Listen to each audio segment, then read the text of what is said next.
everyone, welcome to Performacast Season 2, Episode 15. And today we've got a very special guest, Rev Emmanuel, and I'll get to him shortly. But before we start, I just want to remind you to please subscribe to my YouTube channel, and where there'll be amazing guests, they're happy and amazing guests. They'll be continuing to have amazing guests and all the latest health and wellness coming right directly to this page. So please subscribe, and there'll also be giveaways down the line. So today we are having Rev Emmanuel, and his bio is very impressive. Cancer healer. He does helps with healing. He's healed people with cancer, with osteoporosis, with all sorts of different types of disease. And he goes in towards internally, and he helps. He has clients all over the world, and very well known what he does, and he's been doing for many decades. And welcome to the podcast, Rev Emmanuel. Thank you for having me. Welcome. I appreciate the opportunity to speak to your audience.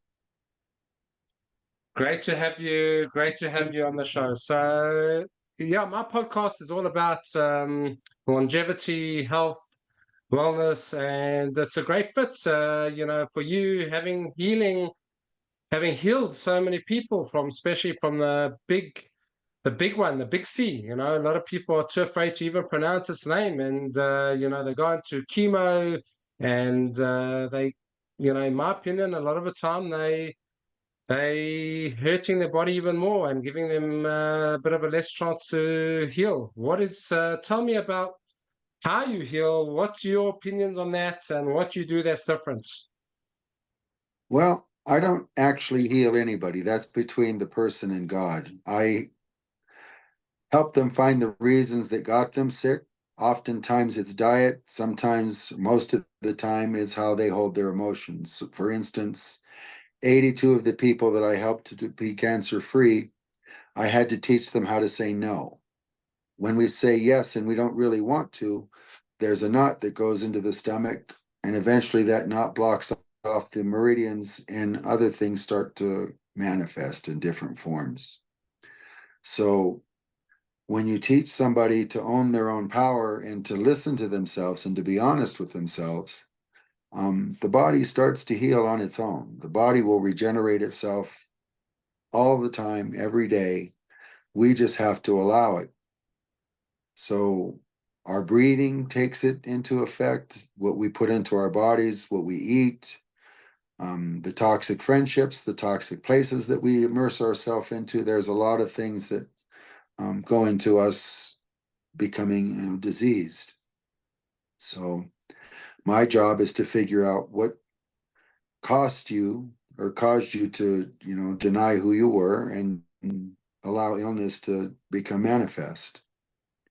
So I helped a woman in England with a brain tumor. It was the size of an orange. She had a few weeks to live, according to the doctors. And we had to look at her life, and she was supporting two very ungrateful children. So we got her to stop supporting them and to move them out of her home and to start respecting her. It took about 6 months, but the tumor shrank to this, smaller than a hazelnut, and it died. It's been that way for 3 years now. Wow. So lots of different things, and it's mostly how we hold our energy. A lot of us tend to shove things into our stomach. Some of us get TMJ because we're throwing, all of the frustration into our jaws. So that causes this, the energy not to flow properly. Most of us don't keep our spine in alignment. It's very important that your spine remain in alignment and you remain relaxed in order for the energy to flow completely through your body the way it's supposed to. So when people become aware, I teach them to feel. When they eat something, what does it feel like? What is it doing to your body? When you go into a place, does it feel welcoming? Is there tension? Is there, a lot of fear? Is it going to trigger you? It's a lot of being present. And most of us aren't present. We go through our day semi-conscious. Wow. So where would you say stress is all of this? I mean, like the emotional, I mean, what I've learned about stress is everything. It's any for everything. It's like a fishbowl that you're filling up with stress, where your body's like a fishbowl, and whether it's eating the wrong foods, emotional stress, physical stress, it all piles up. It doesn't like differentiate between this stress and that stress. Would you say that's accurate, or would you classify as this emotional having the power, energy of saying no as something a little bit different to that? Most stress is caused internally. We go to our heads and we play tapes and we circle around and we allow it to take us out of our body and to be ungrounded. So any issue, if you sit down and you ground yourself and you look at what the worst possible thing that can happen, how is it going to affect your life, and what do you need to change those things, that allows you to get focused and alleviate and at least walk through the stresses. And a lot of people, those stresses are caused by their inability to ask for help or to even take the time to look for help. So one of the hardest things for me to realize is that not everybody wants to heal. Most people want somebody to make them feel better. So, and there's a difference. When you actually do your work to heal, you go inside and you fix the things that don't work for you, and you set boundaries and you focus on the things that you want to do or you would like to do and actually live your life. And so many of us go through our days existing, we don't actually live. And there's a difference. And when Wow, we speak. start stressing, it causes us to lock everything up. Yeah. Sure. So it seems to me that a lot of it is getting the mind right, like breaking away those the prison in your mind, so to speak, to want to be able to get out there and do things for you that feels right, as opposed to pleasing everyone else. Correct. So, so then So my next question is, if that's the case, so a person wants to really live an unhealthy lifestyle, and people are stressing him to live a healthy lifestyle, and they're doing it because they don't want to. Does that work in reverse? Can that cause issues by living a healthy lifestyle that they don't really like want to, or they're forced to? some people just want to stay numb and go into their hole. And, you can't force somebody to change that doesn't want to change. What you can do is say a prayer that they could get out of their own way and they get to a place where they, no longer want to destroy themselves and they decide to search for help. There's all kinds of help available for every level of person where they're at and what they feel comfortable with. There's acupuncturists, massage therapists. There's a lot of things that people can choose, but we get so programmed into eating processed foods to numb ourselves that there comes a point when we don't realize that we're doing it anymore. So We what just go about? grab a bag of Cheetos or a soda. Sorry, continue. I said people just go grab a bag of Cheetos or a soda and they numb themselves so they don't have to feel anything. Yeah, it's so true. Well, especially in this society we're living in, with a quick fix society, we have so much dopamine hits to our brain with whether it's social media, whether it's TV shows. There's so much distraction going on. How can one be present in such a distracting world where everything comes at a click of a button? You don't even have to move.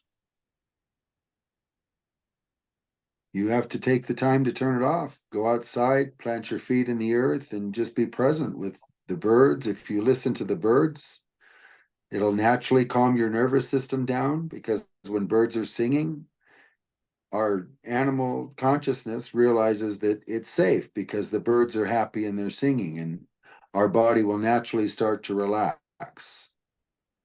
So for me, when I need to get cut off from everything, I'll go sit outside and close my eyes and just listen for the birds Oh, and allow myself to feel, the energy that comes from the earth. I don't own a television. There's very limited social media in my home. And, we spend a lot of time outdoors in the garden, and we live on a small farm, and we spend our day always busy connecting to the earth and the animals. So there's no stress. My kids don't get sick.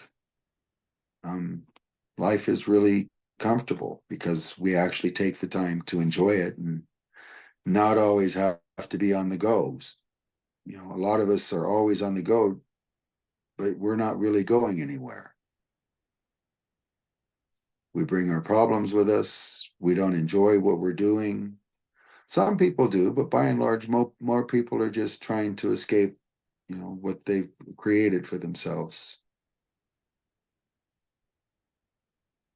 wow, yeah, it's so true that a lot of people try to escape and the different ways of escaping, from this relatively slightly unhealthy to very unhealthy with drugs and abuse. But where does like say, you spend a lot of time outdoors in the garden and you're connecting to nature and you're grounding yourself. So, I mean, you can do all of that. That's great. Is that the full picture, or do you one has to exercise, train, one has to look after what they eat, or just spend outside connecting with nature, or does that come naturally by just spending time in nature? That comes naturally. You learn to play. The most powerful thing people can do is play. Truly, like a little kid, go play. It lets all the stress out of your body. It brings energy in, takes you out of your head. Play is very healthy. But most of us, we don't allow ourselves to play because we're worried about what other people think, or we've forgotten how. But playing, So sorry, but playing like, for example, with an older person could be board games or mind games as opposed to physical play. Where does specifically when someone's a bit older and they're more limited, what play are you referring to? they can still dance, they can sing nursery rhymes, they can sing songs, there's a lot of things you can do that don't allow you to be in your head. You need the physical movement.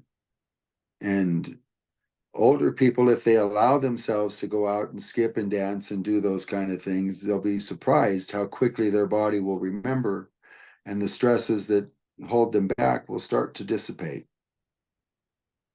I've done that with a lot of my clients that were stiff. And a lot of it is because they were programmed that, to be exuberant or to cause a disturbance and make too much noise was not a good thing. So they learned to cage that part of themselves. Yeah, So makes healing's a lot not of really complicated. We seems make very it complicated. simple. Seems a very simple thing, but yet so difficult to do. Like one says about, get up and move. Like it's just easier to spend time to sit on the couch and watch and binge eat and whatever the case is, as opposed to go play or dance or do extra movements. And there How lies the does one? difference. Sorry. There lies the difference in wanting to truly heal or wanting somebody to make you feel better. So everything comes from inside. Our desire to live, our desire to exist, that comes from inside. That's why people who succeed, those are people who are driven and focused on a goal. They get up every day and they do what they need to do to achieve that goal. It's no different with your health. If you eat something and you really listen to it, your body will tell you within minutes if it is going to numb it, if it's going to get really tight and have a hard time processing it, or if it fills you with vitality and it's something you should be eating. When we crave things, a lot of times we're craving those foods to numb ourselves so that we don't have to feel anything, or it can support our mood of being grumpy and miserable.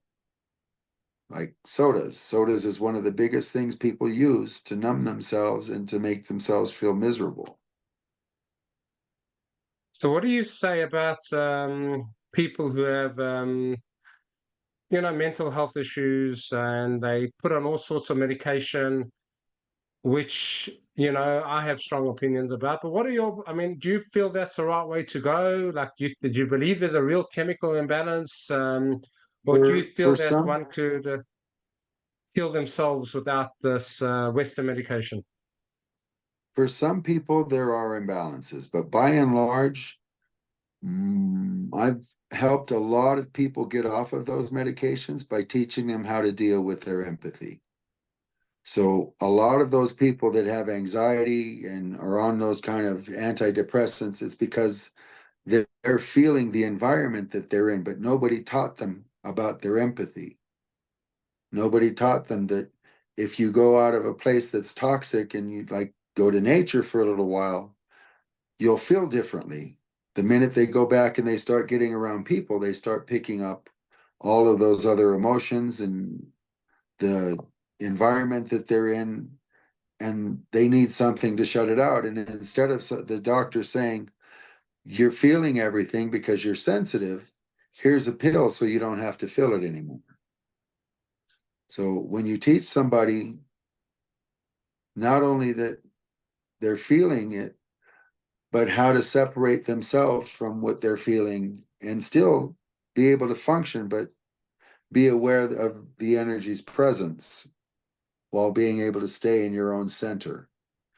And most of those medications are designed to cut off your nervous system so that you don't have those receptors. But by and large, most people with ADHD and anxiety, they're highly sensitive people. And what they're picking up is the outside world, not themselves, by and large. And, but there is some people who, they have imbalance. I've helped a few people with schizophrenia. They function. They still have it. They still have the imbalances, but they've learned how to deal with the things that they're feeling when they're getting overwhelmed, and they can function. So, and that was without medications.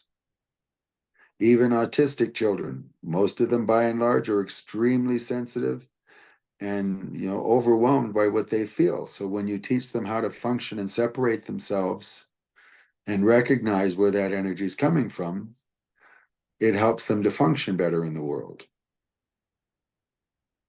Sure. A lot of what you're saying is about sense. You mentioned praying. It seems like you've got to know yourself a lot and have those core values to stick up for yourself and have a lot of faith that whatever you feel and do in the long term, you have that faith to be able to push through. Would that kind of be accurate to how you would go about healing? Pretty much, yes. I teach people to be aware, and they don't get sick anymore. They, I have a lady I helped, she had the worst form of osteoporosis you can have. She supported everybody in her life. Well, when we got her to learn to say, no, I can't do that anymore, her bones regenerated. She doesn't have osteoporosis anymore. Wow. But for several years, every once in a while, she would call me and say, I'm being bad again. I'm taking care of so and so. But she knew she was doing it. She recognized that her body was starting to deteriorate again. And she shifted the behavior back to, I'm sorry, I can't support you. Now, the difference is when you support somebody and they take that support and they help themselves with it, then the person who gave to them got something back. But a lot of these people, they just keep coming and taking and taking and taking and never take the opportunity to grow with what you've given them. Well, that person's energy is given away and thrown away, so they start to deteriorate. There has to be a give back. Energy, there's an ebb and flow. And when somebody receives something, if they honor that gift, the person giving it is fulfilled. If they take it as an entitlement and they abuse that gift, the person giving it, they're depleted because there was nothing given back. And the same with healing. Again, you have to want to, and you have to want to be willing to go through your stuff and all of the things that are buried in our body. Powerful stuff. When it comes to like osteoporosis and back pain or whatever, I would have thought that it more starts with actually training a lot to get this bone density better, um, to get rid of back pain, cause fixing your spine, your core and alignment, balance from the physical side of things. But what you're saying, it actually starts from internally, and you don't necessarily need the physical to do that. You still need it, but you need it less. Your body has memories, and a lot of those emotions, triggers, things that we get triggered by, those were instilled in childhood, in our early adulthood. And we learn to shove things down. We learn to hide, what we feel. We learn to assimilate it into a group because we want to be accepted. That all gets buried in your body. And like people who get triggered really easily, there's a lot of things that were instilled as a child that they're not necessarily getting upset about the thing that happened in the moment. They're still getting upset about what they're holding in their body from 20 years ago. So I do a lot of digging. So this area of your stomach is where most of our illnesses are carried. There should be no knots in this area of your body. So when there's a knot there, I tend to rub the knots out to release whatever is there, and they're going to go through a detox, either emotional or they'll burn up with a fever for a little bit and then it'll dissipate. But there should be no knots in your stomach. Those knots are because we've shoved an emotion in there over and over again. And what that does is it blocks the meridian, so your energy can't flow properly, and it manifests into diseases. So that So So the guts, obviously really important. So guts, that stays the second brain, and it affects, what you put in. Obviously, with food wise, affects the gut where you switch it on and off, and how you, if you stay static, sitting on a chair, for example, and not moving, it also can affect the spine, the guts. Like, do you have experience with that at all in terms of getting people absolutely, to? absolutely. Movement's very important. Breathing. I teach people to breathe below their belly button. If you watch people, most people, they'll just breathe to the center of their chest or higher. Those people are holding down a lot of emotional stuff. If somebody breathes down to here, that's generally normal. And there tend to be a healthy person that doesn't hold a lot of baggage. But the shallower you breathe, the more baggage you're holding. Ideally, you should be able to breathe all the way down to fill your stomach up and allow that energy to come through. And it's very hard to hold stuff in your stomach if you're breathing properly. Breathing is one of the most important practices anybody, even if you sit all day. If you take 5 minutes a day just to breathe deeply, eventually your body will get used to that's the way it's supposed to breathe. So when I work and I chant, that's what I do is I fill my stomach and I squeeze my stomach and I push the air past my vocal cords so that I don't put any strain on them. So it works like when you squeeze a tube of toothpaste, the air just naturally comes up, and the way my muscles tense inside or changes the frequencies that come out. What about And people with nasal problems, sinusitis, issues, and they can't really breathe properly? What would you do different? most of those issues is the body's naturally trying to purge the toxins that they're ingesting and putting into their body. So mucus, when it comes out, it's a detox 90% of the time. If you feel it in your bones, then it's an illness. But if you're just constantly in sinuses, it's because your body's trying to clean itself naturally. Oftentimes with medications, you'll smell it coming through the pores because the body's trying to get rid of those toxins. So most sinuses, they're either from your body trying to detox, or your gut's really out of balance and it's trying to purge the mucus from your body. So most of those, in my experience, are fixed with diet. What about us bathing, cold water plunging? It's a trend, hot trend at the moment, or a cold trend at the moment. I know you're giving a lot of energy out there. What would you say about that? Those are invigorating, and again, in moderation, those are very vital and helpful to the body.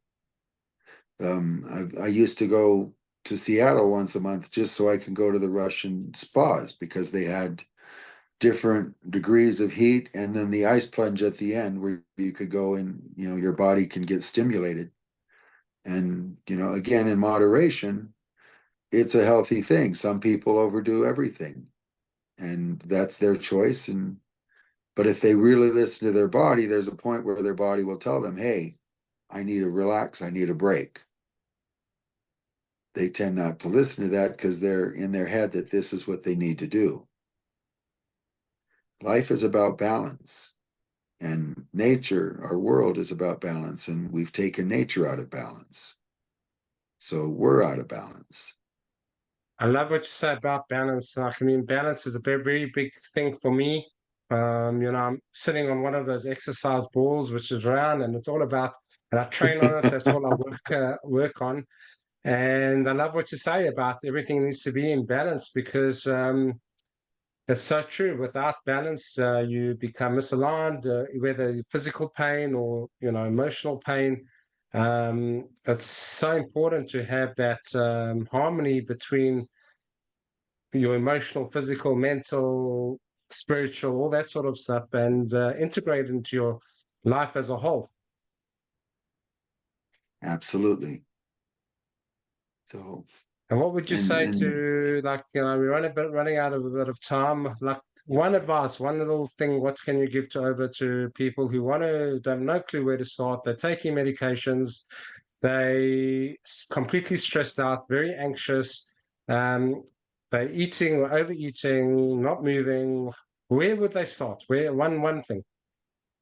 well, a simple exercise I have people do that are usually that stuck that way is I have them write a list of all the people they interact with on a regular basis, draw a line down the center of it, and on one side, everything you do for those people. On the other side, what they do for you in return.